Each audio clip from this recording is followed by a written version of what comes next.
पर्यटन का क्षेत्र अनवरत काम करने और अनवरत प्रगति वाला क्षेत्र है। रिजल्ट आप किस दृष्टिकोण से देखना चाहते हैं? मैं उस दृष्टिकोण से पिछले वर्षों में माननीय प्रधानमंत्री जी की सरकार बनने के बाद जो कुछ काम हुआ उसका प्रभाव जिस तरह से हुआ आपके सामने। देखिए, पर्यटन में पहली आवश्यकता पर्यटन में जो है उसको बढ़ाने के लिए बेसिक कम्युनिकेशन इंफ्रास्ट्रक्चर बढ़ाने के लिए आवागमन के साधन सुलभ हो, आवागमन जो है वो आसान हो जाए। माननीय प्रधानमंत्री जी ने इसकी रचना करने के लिए पिछले 11 साल में देश में इंफ्रास्ट्रक्चर के फील्ड में अभूतपूर्व प्रगति की है। 1.5 लाख किलोमीटर से ज़्यादा नई सड़कें, हाईवेज, एक्सप्रेसवेज बने और निरंतर वो क्रम जारी है। 150 से ज़्यादा हवाई अड्डे बने और वो फंक्शनल हुए और आने वाले समय में इस क्षेत्र में एविएशन के क्षेत्र में एक नई क्रांति देखने को मिलने वाली है। हाईवेज बने, नया हाई स्पीड रेलवे नेटवर्क बना है, रेलवे इलेक्ट्रिफिकेशन कंप्लीट हो गया है। उसका प्रभाव ये हुआ कि हमारे यहाँ पे टूरिज़्म की संभावनाएं बढ़ी।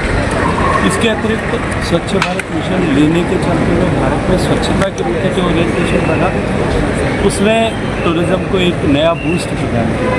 और इन सब से ऊपर उठकर भारत में पर्यटन के स्थानों पर पर्यटकों के ओवरऑल एक्सपीरियंस को एलिवेट करने के लिए जिस तरह के निर्णय किए गए, सरकार ने लगभग विभिन्न योजनाओं के तहत 10,000 करोड़ रुपए से ज़्यादा का निवेश किया।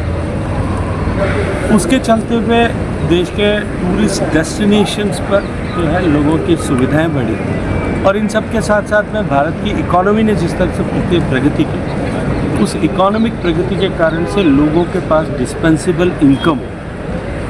अब इन सारी अनुकूलताओं के चलते हुए एक तरफ भारत की तरफ देखने का नज़रिया बदला और दूसरी तरफ भारत के डोमेस्टिक ट्रैवलर के पास में पैसा जेब में होने के कारण से उसने भी पर्यटन के प्रति, धार्मिक पर्यटन से लेकर के अन्य वर्टिकल्स ऑफ पर्यटन के प्रति अपनी रुचि दिखाई। आज अगर मैं आंकड़ों के दृष्टिकोण से बात करूं, पिछले एक वर्ष में जहां भारत में 2 करोड़ विदेशी सैलानी आए, वहीं अगर डोमेस्टिक ट्रिप्स को अगर कैलकुलेट जिस तरह से पर्यटन की भाषा में किया जाता है वो 294 करोड़ पर्यटन ट्रिप्स, जिसमें 66 करोड़ लोग मैंने कोविड के नहीं जोड़े, 294 करोड़ ट्रिप्स भारत में हुई है, जो दुनिया में किसी भी देश में अकल्पनीय है। और अभी ये तो मात्र शुरुआत है, आप देखते जाइए ये प्रगति इस और भी अधिक तेजी के साथ। सर, जोधपुर